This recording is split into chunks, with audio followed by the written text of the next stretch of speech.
We've been depicting people since cave drawings, but that was more of a ceremony or a celebration. In terms of portraiture, the ancient Egyptians were the first to really depict the gods and pharaohs as the gods and celebrate that and record that. Same thing with the Greeks and the Romans, and up into even medieval times where it was more religious figures.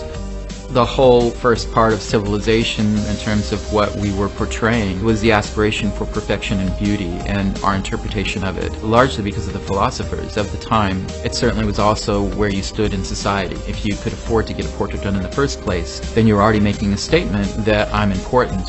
When photography came around, it was no longer a portrayal of a human, it was the reality. It was a human. And so there was no cheating, there was no interpretation. It was still portraiture, but it was that person. And then around the Civil War, it was photojournalism. And towards the end of the 1800s, people started using portraiture as a means of expression rather than just recording events. And now we're back to the celebrities, which are our modern versions of gods. They're the ones who a lot of people worship.